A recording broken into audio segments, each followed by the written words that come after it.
Com o fim do ano e a chegada do Natal a menos de 2 meses, cresce a busca do comércio por trabalhadores temporários. Para comerciantes, é uma forma de atender ao crescimento das vendas. Já para os trabalhadores, uma oportunidade de conseguir um emprego fixo.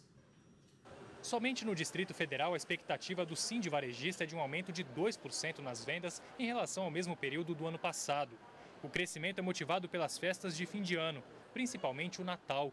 Um dos reflexos é a necessidade do comércio contratar funcionários temporários. O lojista ele fica ali de olho naquele que realmente está se saindo bem e em janeiro 20% dessas pessoas que são contratadas nesse período acaba mantendo-se o emprego no ano seguinte. A maioria das contratações temporárias feitas nessa época do ano é para as lojas, parte delas localizada nos shoppings. Nelas, os trabalhadores temporários devem ter as mesmas condições de trabalho, carga horária e direitos de um empregado fixo. A contratação temporária é feita por intermédio de uma outra empresa.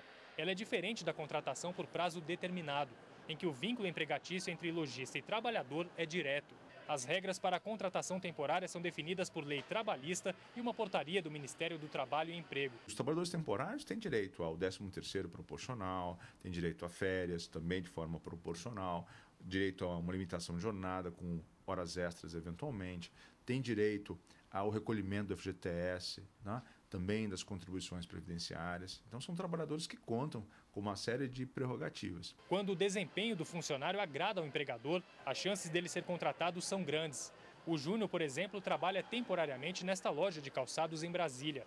O vendedor comemora a oportunidade de ganhar um dinheiro a mais e já pensa em ser admitido na loja. Espero que essa contratação efetiva aconteça, né, para que eu possa estar desenvolvendo um melhor futuro para mim e para minha família.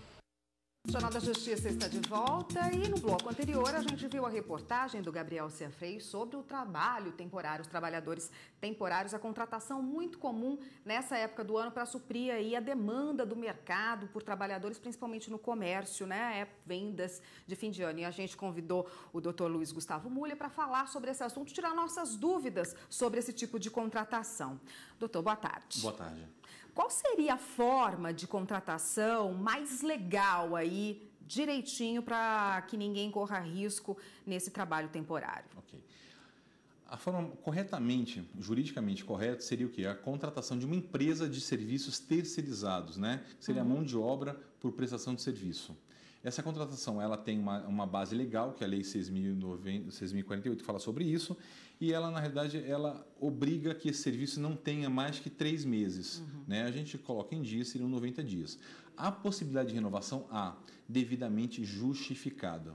Né? Esse tipo de contratação, ela não é que ela seja ruim para o empregado ou para o empregador, mas sim o que a legislação brasileira tenta colocar é que tenha o máximo de carteiras assinadas e com contratos por prazos indeterminados. Então, com essa legislação, com esse tipo de contratação, ela garante o quê, por exemplo? Que o trabalhador temporário não ganhe menos do que o trabalhador por prazo indeterminado. Só que qual é a grande diferença? A diferença se dá que a contratação não vai ocorrer diretamente pela empresa prestadora de serviço, né, com um funcionário, e sim vai ter uma terceirizada que vai realizar essa contratação.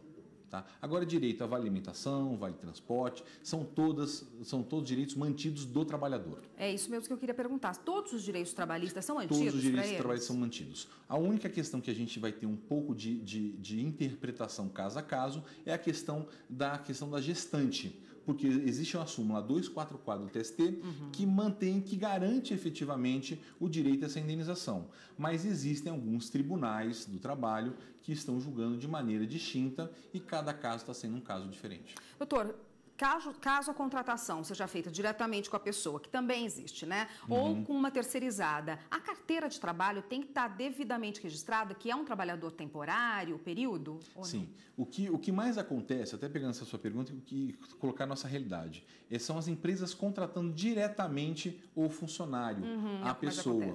O que acontece? Para o funcionário em si, é tranquilo.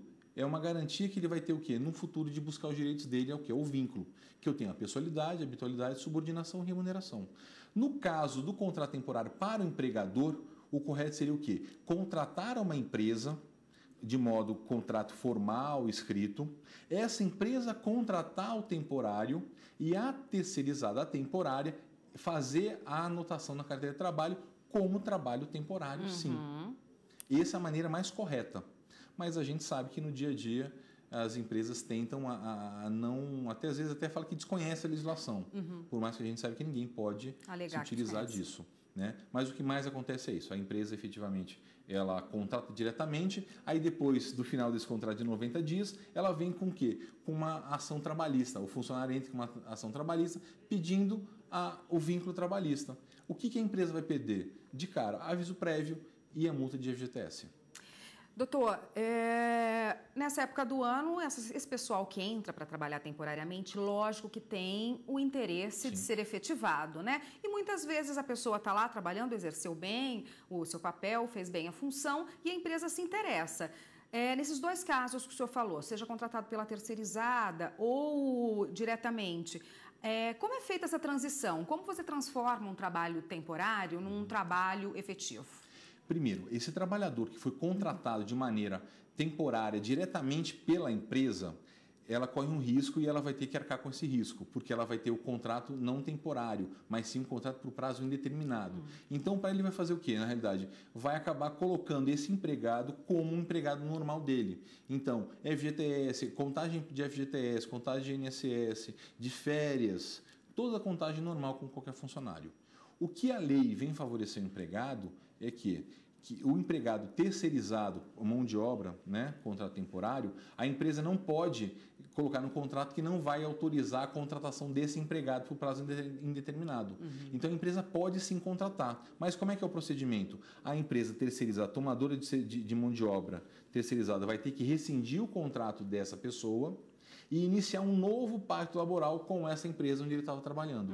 Então, a pessoa, na realidade, vai passar a ter o quê? 2 vínculos trabalhistas. Um primeiro, diretamente com a empresa terceirizada, é rompido esse pacto, são pagas verbas trabalhistas menos, né, a multa de FGTS e o aviso prévio, porque a pessoa sabia que tinha um prazo determinado, e aí essa empresa que ela prestou serviço, vai poder contratar zerando tudo. Então, ela passa a trabalhar inicialmente nessa empresa formal. Esse trabalho temporário é de 3 meses, né? Isso. No mínimo. Pode ser feito algum contrato, mesmo com autorização do Ministério do Trabalho e Emprego, por um tempo inferior a 3 meses? Olha, a motivação dessa contratação temporária, ela tem que ser formal, ela tem que ser bem justificada. Então, ela existe por quê? Porque houve um excesso na demanda, houve um excesso no trabalho. Ela pode ser inferior, sim, mas ela tem que ser o quê? Justificada.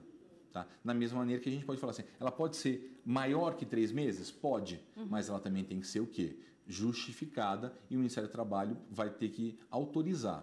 Vamos dizer que não tem essa autorização. Quando da fiscalização do Ministério Público do Trabalho, vai ser verificado e ela pode levar multa por isso. E, doutor, tem alguma coisa que ampare o contratante, a empresa que contratou o funcionário, caso contratou lá um empregado temporário por 3 meses, mas nesses 3 meses ele não está exercendo a função como deveria? Tem como romper esse contrato antes desses 3 meses ou tem que aguentar? Não, tem como romper. É por isso que a gente coloca que a melhor solução é contratar a empresa terceirizada de mão de obra. Porque se esse funcionário, se esse empregado não tiver realmente prestando serviço adequadamente, ele substitui. Para a empresa, efetivamente, vai sair um empregado, vai sair o A e vai entrar o B. Por isso que é melhor e mais garantido para essa empresa que está precisando do trabalho temporário, contratar uma empresa terceirizada, terceirizador de mão de obra, né? Uma coisa muito comum no mercado também é contratar um temporário para cobrir férias. Essa pessoa pode ficar cobrindo férias de uma pessoa atrás da outra na mesma função por um tempo não específico aí? Isso causa algum tipo de vínculo? Não causa, porque na realidade ela, vamos dizer, ela está tapando buraco, né? Então, o melhor, volto a dizer, é a contratação dessa empresa de serviço temporário, porque não vai ser uma pessoa, eu não vou ter a pessoalidade. Né? Lembrando que qualquer vínculo trabalhista tem que ter a pessoalidade, a habitualidade, subordinação e remuneração. E entre um pacto laboral e o outro, eu tenho que ter no mínimo 180 dias. Então, essa pessoa que cumpriu as primeiras férias tem um lapso temporal inferior a 180 dias, ela pode ser considerada como habitual o serviço dela. E ela pode ter o vínculo. Quem perde com isso? A empresa. O trabalhador, ele tem o direito dele assegurado pela legislação de pleitear esse pedido de vínculo à empresa, ele vai ter o direito à reintegração, à indenização, aos valores devidos do vínculo laboral. Tá ótimo, doutor. Obrigada pela participação. Eu conversei com o Luiz Gustavo Mulha, que é advogado, conversou com a gente a respeito das contratações temporárias, principalmente agora para o fim do ano, cuidado que todo mundo deve ter. Obrigada, até uma próxima, doutor. Obrigado.